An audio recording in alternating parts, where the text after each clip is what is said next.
The moving truck pulled away from the curb just as the sun began its descent behind the manicured oak trees lining Meadowview Drive. Sarah Martinez stood in her new driveway, her hands on her hips, surveying the neat rows of colonial-style homes that stretched in both directions.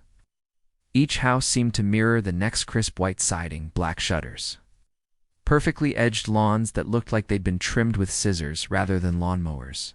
It was exactly what she'd been searching for during those endless months of house hunting, scrolling through listings late at night after Emma had fallen asleep. A safe neighborhood, a quiet street, a fresh start. "Mom, can we go inside now?" Emma's voice drifted from the passenger seat of their dusty Honda, pulled up behind the moving truck's vacant spot. At 14, Emma had mastered the art of the exasperated teenager tone, disability or not. Sarah smiled despite her exhaustion. Some things never changed, and she was grateful for that consistency. "Just one more minute, baby," Sarah called back, though she knew Emma hated being called that.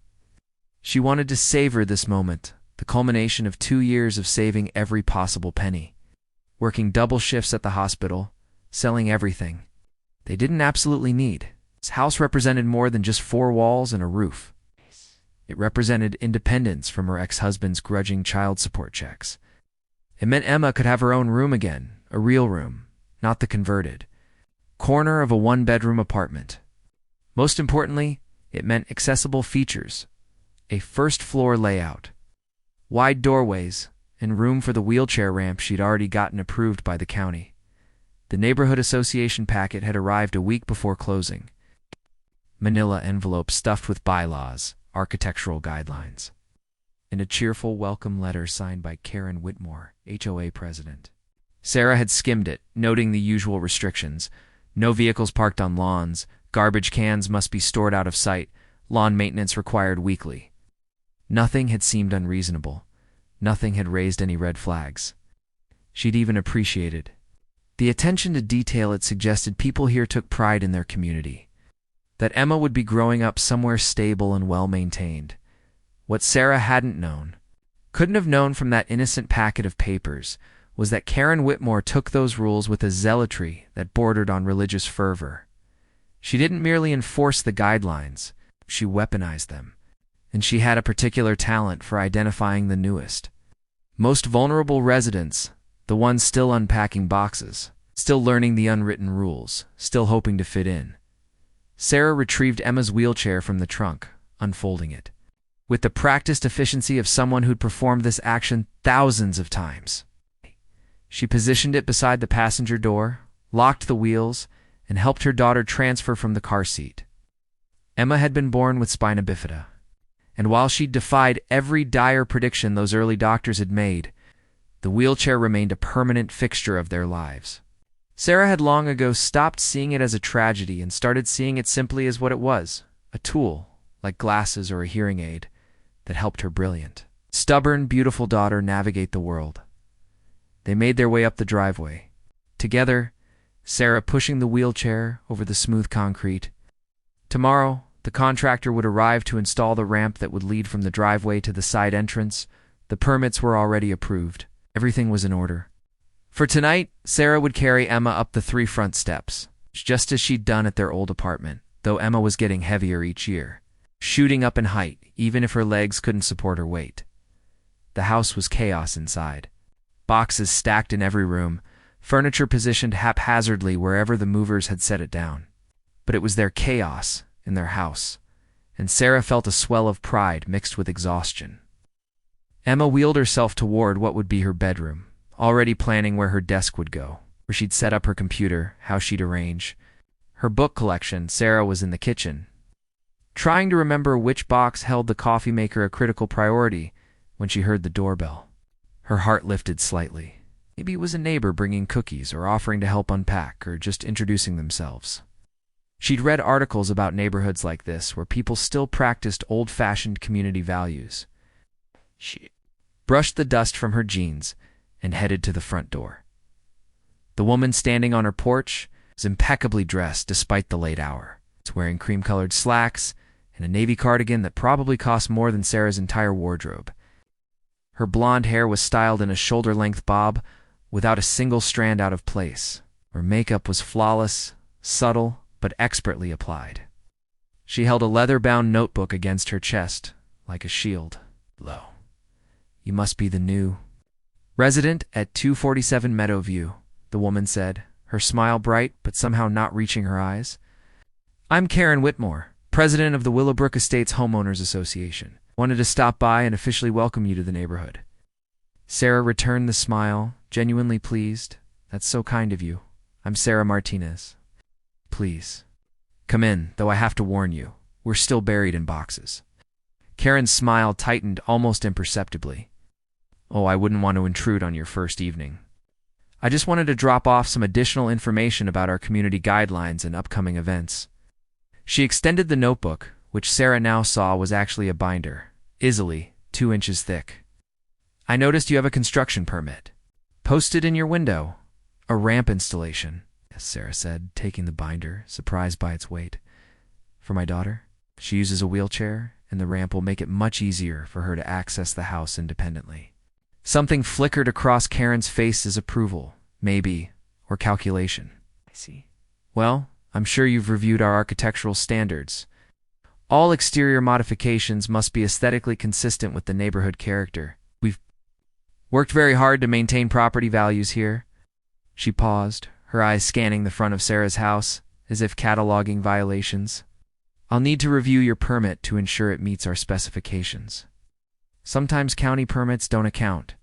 For our additional HOA requirements, Sarah felt the first prickle of unease, but she pushed it down. This was just a concerned neighbor, someone dedicated to maintaining the community. Nothing wrong with that, of course. The contractor assured me everything was approved, but I'm happy to show you the plans. Wonderful, Karen said, though her tone suggested it was anything but. I'll send you an email tonight with the proper submission forms. We have an architectural review committee that will need to examine the design. Standard procedure. She glanced past Sarah into the cluttered hallway, and do try to get those boxes cleared away quickly. We have a provision about visible clutter from the street, just something to keep in mind. Before Sarah could respond, Karen was already descending the porch steps, her heels clicking precisely against the concrete. Welcome to Willowbrook Estates. She called over her shoulder, and somehow it sounded more like a warning than a greeting. The first violation notice arrived 3 days after Sarah moved in, tucked into her mailbox between a grocery store flyer and a credit card offer. The official Willowbrook Estates letterhead made it look important, legal, threatening. It's standing at the end of her driveway, still in her scrubs from the night shift, exhaustion making the words blur slightly. Violation Code 3.7. Unapproved exterior modification. Fine. $150 per day until compliance achieved, or proper approval obtained. Her hands trembled as she reread the notice. The ramp installation had been completed the day before. It was beautiful. Professional, with gentle slopes that met ADA requirements and non-slip surfaces. Contractor had even stained it to match the house's trim, making it blend seamlessly with the architecture. Emma had nearly cried with joy when she'd wheeled herself up and down it independently for the first time, no longer dependent on her mother's strength to enter and exit their own home. Sarah immediately called the number listed on the notice, reaching Karen Whitmore's voicemail. This is Sarah Martinez, at 247 Meadowview. I received a violation notice about my daughter's wheelchair ramp, but I have all the county permits. This is a medical necessity and protected under federal accessibility laws. Please call me back. She tried to keep her voice steady, professional, though anger simmered beneath each word. Karen returned the call within an hour, her tone syrupy with false sympathy. Oh, Sarah, I completely understand your situation. I really do. But you see, county permits don't override our HOA covenant. You signed that covenant when you purchased the property. The ramp doesn't match our approved color palette, and it extends. Beyond the setback line, we've established 4 structural additions. The Architectural Review Committee reviewed the photos I submitted and unanimously agreed it needs to be modified or removed. Sarah's voice cracked. This is a wheelchair ramp for a disabled child. Can't seriously expect me to. What? I expect, Karen interrupted, her tone sharpening, is for all residents to follow the same rules. We can't make exceptions just because someone has a sob story. That's how neighborhoods deteriorate. Next thing you know, everyone wants to paint their house purple or park boats in their driveway because they have some special circumstance. You'll need to submit revised plans using the approved color palette. Can email you the specific paint codes. And ensure the ramp doesn't extend past the setback markers. Sarah closed her eyes, fighting back tears of frustration. The setback would make the ramp too steep for safe wheelchair use. These are HOA standards, not preferences. Then perhaps you should have considered whether this property was appropriate for your needs before purchasing it, Karen said coolly. The fines will continue to accrue daily until you achieve compliance. Have a blessed day, Sarah. The line went dead. Sarah stood in her kitchen, the phone still pressed to her ear, unable to quite process what had just happened. She'd researched disability discrimination law when Emma was younger. Knew that the Fair Housing Act protected necessary accessibility modifications. But she'd also drained her savings for the down payment. The thought of legal fees made her stomach turn. Over the following weeks, the notices multiplied. Her garbage cans were visible from the street for 20 minutes after the truck collected them. $50 fine. Her lawn was 1/4 inch longer than the specified 2-inch maximum. $75 fine. Emma's wheelchair left track marks in the grass when they cut across the lawn to reach the mailbox. $100 fine for damage to common area aesthetics. Even though it was Sarah's own lawn, Sarah appealed each fine, documented everything, tried reasoning with the HOA board. But Karen had stacked the board with her allies, her book club friends, her tennis partners, people who'd lived in Willowbrook Estates for decades and viewed any change as a threat. They rubber-stamped Karen's decisions without question. The breaking point came on a Tuesday evening in late September. Sarah had just gotten home from a particularly brutal shift. 3 emergencies, 2 patient losses, and a verbal assault from a family member that had left her shaken. She pulled into her driveway to find an orange sticker plastered across her front door. Notice of lien. Unpaid HOA fines totaling $3,847. Payment required within 30 days. Or foreclosure proceedings will begin. Foreclosure. The word seemed to pulse in her vision. It could take her house. It could take the home she'd worked 2 years to afford, the safe space she'd created for Emma. All because of paint colors and grass height and wheelchair tracks. Emma wheeled herself to the doorway, her face draining of color as she read the notice. Mom, what does this mean? Sarah forced a smile, peeling the sticker away and crumpling it in her fist. It means we're going to fight this, baby. It means sometimes people are small and cruel, but we're not going to let them win. But privately, Sarah didn't know how to fight. She couldn't afford a lawyer. The legal aid clinics had months-long waiting lists. Every day meant more fines, more interest, more leverage for Karen to use against them. She felt trapped, powerless. Watching her dream crumble under the weight of petty tyranny dressed up as community standards, that night, Sarah lay awake researching foreclosure timelines, tenant rights, bankruptcy options. Through her window, she could see Karen's house 3 doors down, every light blazing. The perfect lawn glowing under decorative spotlights. She wondered if Karen was sleeping soundly, satisfied with the day's work of destroying a single mother's life. Or maybe Karen was awake too, planning her next move. Identifying the next violation, savoring her power over someone vulnerable. Sarah didn't know it yet. But the situation was about to get much, much worse, because Karen Whitmore had decided that fines weren't enough. She wanted them gone. And she was prepared to escalate in ways that would transform a property dispute into something far darker. The harassment intensified with calculated precision over the next month. Karen began photographing Sarah's house multiple times daily, documenting the slightest deviation from HOA standards. A fallen leaf on the porch, violation, Emma's wheelchair, briefly left on the ramp while Sarah carried groceries inside, unauthorized storage of equipment. The kitchen curtains were deemed the wrong shade of white, compared to the approved palette, never mind that they were the exact curtains that had been there when Sarah bought the house. But the cruelty extended beyond paperwork. Karen began a whisper campaign among the neighbors. Sarah would see clusters of residents talking on the sidewalk, conversations that would abruptly halt when she approached. Mothers who'd previously smiled and waved now hurried their children inside when Emma wheeled herself down the driveway. The isolation was deliberate, methodical.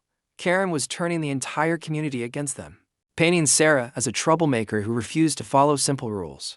Conveniently omitting the disability discrimination at the heart of every complaint, Emma bore the brunt of the social consequences. At 14, she desperately wanted to fit in, to make friends in this new neighborhood. But the local kids had clearly been influenced by their parents' attitudes. No one knocked on the door to ask if she wanted to hang out.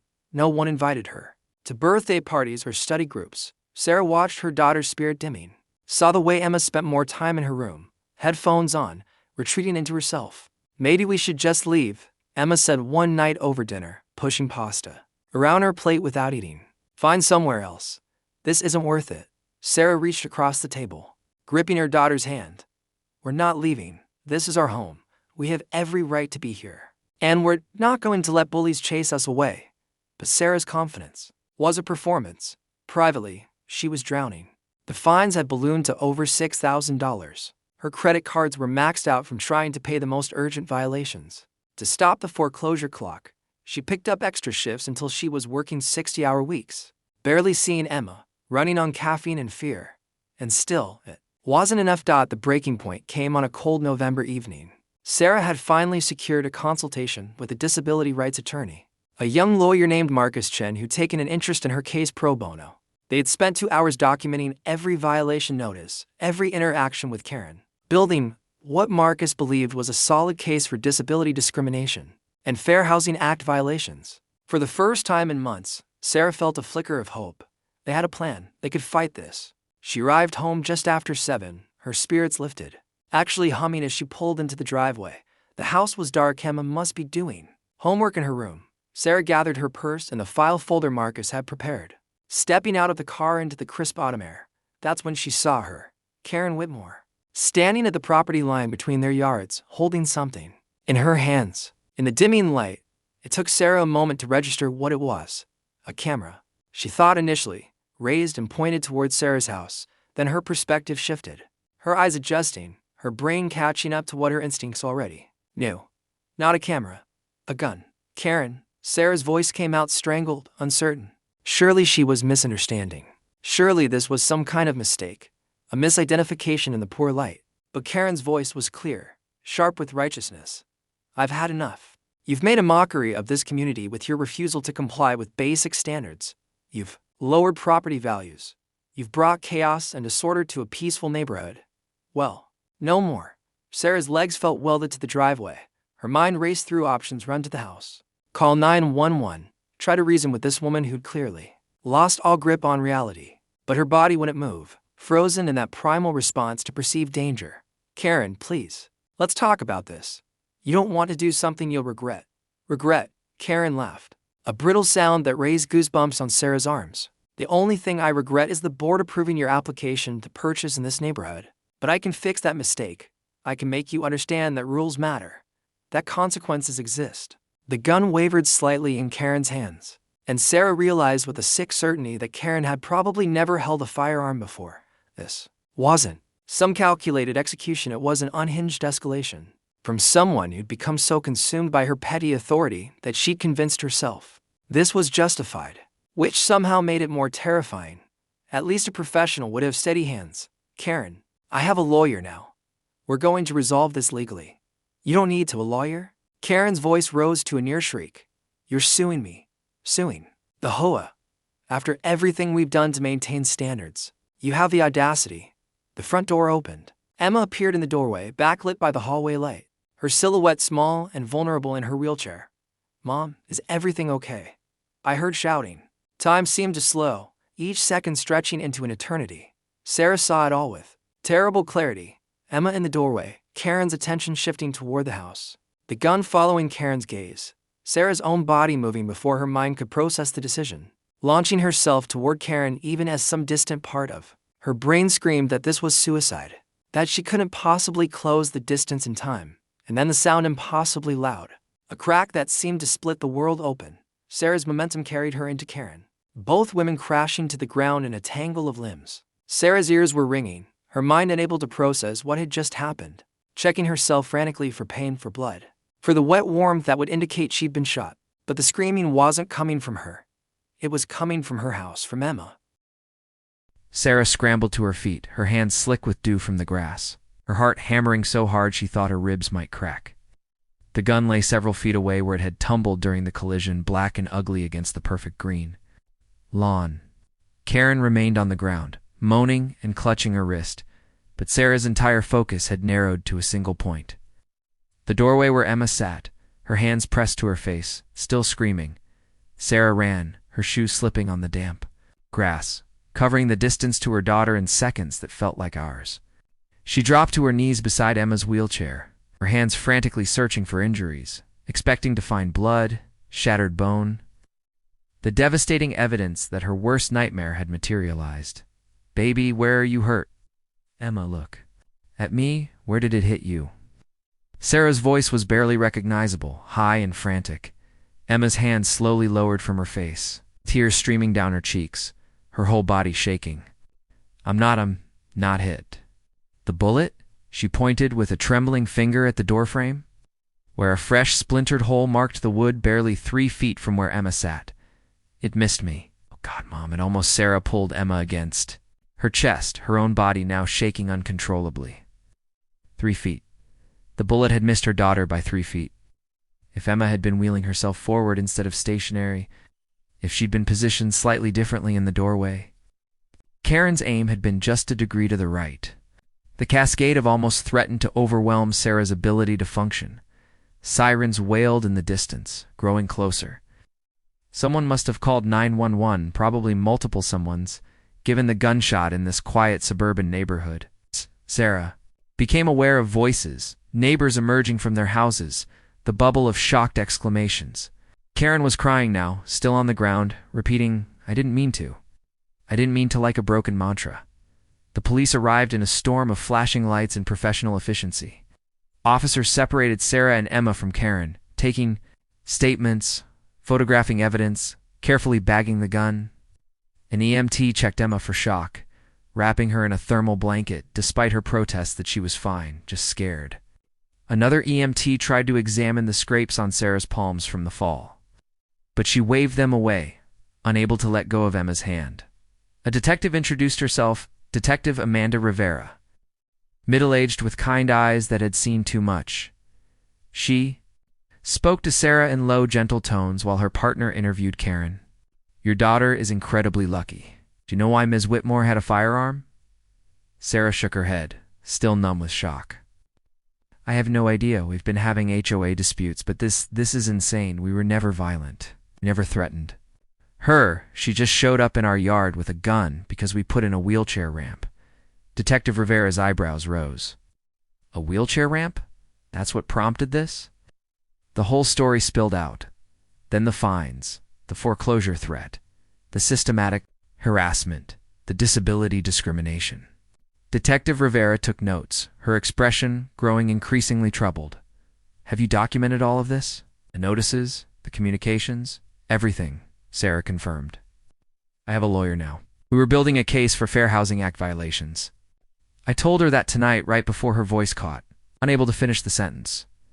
Karen was arrested, charged with aggravated assault with a deadly weapon, reckless endangerment of a minor, and several other charges that Sarah's shocked brain couldn't fully process. Sarah watched as they led Karen to the patrol car in handcuffs.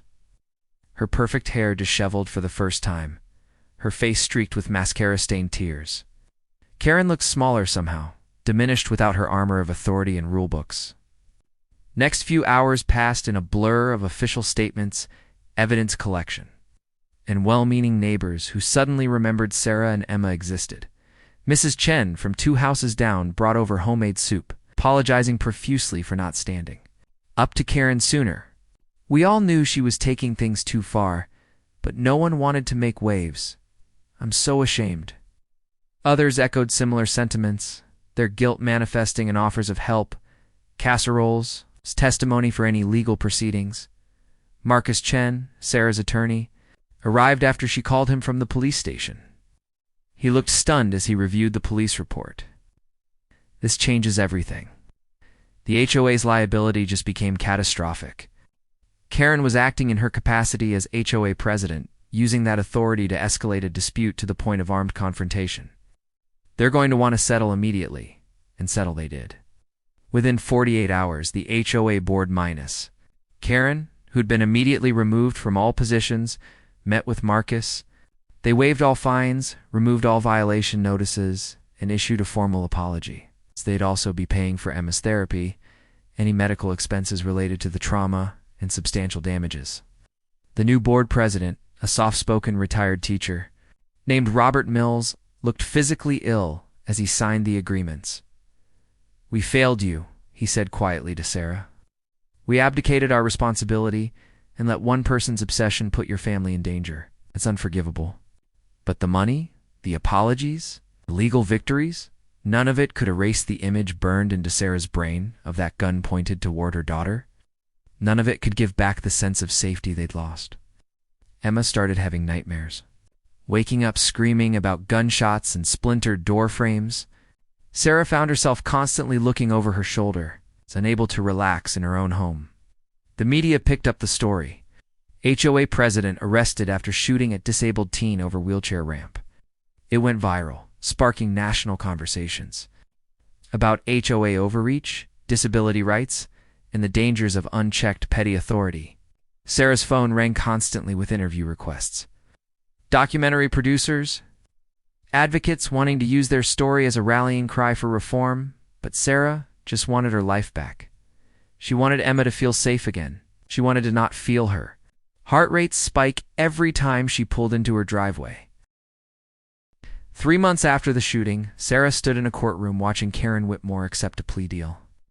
Karen had aged noticeably in the intervening weeks. Her blonde hair now showed gray roots, her designer clothes replaced with an ill-fitting public defender's suit.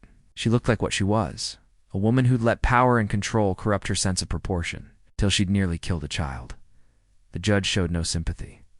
"Ms. Whitmore, you held a position of trust in your community, and you weaponized that position to harass a family for having the audacity to make their home accessible for a disabled child. Then, when that harassment didn't achieve your desired result, you escalated to violence. You pointed a loaded firearm at a residential property, knowing a 14-year-old girl was inside. Only by the grace of God did your bullet miss her by inches. This court finds your actions reprehensible." Karen received 3 years in prison, 5 years probation, and a permanent prohibition from serving in any HOA leadership position. She'd also be required to complete anger management and participate in a restorative justice program. As they led her away, Karen looked back at Sarah one last time. Sarah saw no defiance there anymore, no righteous indignation. Just a woman who'd finally understood the cost of her choices. Outside the courthouse, Marcus Chen put a hand on Sarah's shoulder. "How are you feeling?" Sarah considered the question honestly. "Like I can finally breathe again, also angry that it took someone nearly killing my daughter for people to take this seriously. How many other families are dealing with HOA harassment right now? People who don't have the media attention or legal resources to fight back?" That question had been haunting Sarah for months. The viral attention to their story had opened a floodgate of similar tales, people bullied over satellite dishes needed for international family communication, foreclosed on over paint colors, fined into bankruptcy over garden choices. The HOA industry had positioned itself as essential for maintaining property values, but the reality was far darker. Unaccountable power structures where petty tyrants could destroy lives with virtually no oversight. Sarah had started speaking publicly about the issue. Despite her natural introversion and discomfort with attention, she testified before state legislative committees considering HOA reform bills. She shared their story with disability rights organizations. She connected with other victims, building a network of people committed to changing a broken system. Emma surprised everyone by becoming an advocate herself. She started a blog documenting their experience and interviewing other families targeted by discriminatory HOA policies. Her youth and disability gave her a powerful voice, and her writing was sharp and compelling. "If they'll try to destroy us over a wheelchair ramp, what won't they do?" she wrote in one viral post. HOAs have become modern-day fiefdoms where Small people with big egos can exercise power without accountability. That needs to end. The Willowbrook Estates HOA underwent radical transformation. Robert Mills, the new president, implemented transparency measures, limited fee schedules, and created an appeal process with third-party arbitration. They amended their covenants to explicitly prohibit discrimination based on disability and established accessibility standards that exceeded federal requirements. Some longtime residents left, preferring communities where rules mattered more than people. Sarah didn't mourn their departure. New neighbors moved in, younger families, more diverse, less obsessed with matching mailboxes and approved paint palettes. Emma made friends with the teenage daughter of an Indian family 3 houses down who was also dealing with a chronic health condition. Sarah watched through the window one spring afternoon as Emma and Priya sat on the ramp that had caused so much trouble, laughing over some shared joke, and felt her heart finally begin to unclench. The ramp remained, of course, now surrounded by flowers that Emma and Sarah had planted together, bright purples and yellows that definitely weren't on any approved palette. Other accessibility features appeared throughout the neighborhood as the new board proactively identified needed modifications. Curb cuts at intersections, tactile paving for residents with visual impairments, automatic door openers at the community center. Sarah stood in her driveway one evening in late May, 14 months after Karen had pointed a gun at her family, surveying the street that had once felt like enemy territory.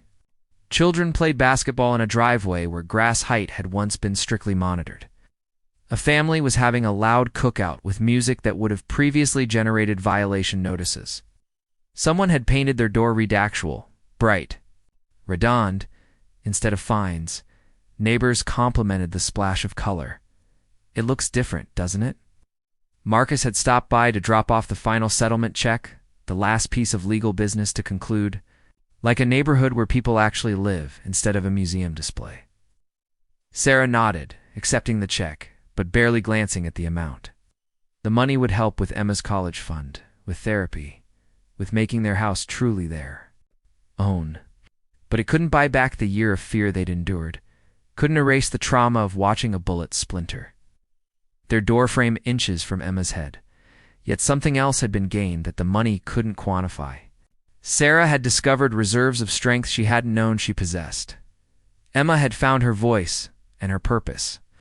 They'd connected with a community of advocates working towards systemic change. They'd proven that ordinary people could stand up to petty tyranny and win. Even when the cost was almost unbearable, Emma wheeled herself out onto the porch, calling that dinner was ready. Sarah waved to Marcus and headed inside, pausing at the doorframe to touch the patched bullet hole that they'd chosen to leave partially visible beneath the paint, a reminder. Scar, a testament to survival. You know what? Emma said as they sat down to eat. I'm glad we didn't leave. That woman tried to drive us out, tried to make us feel like we didn't belong. But this is our home. We made it our home by refusing to go.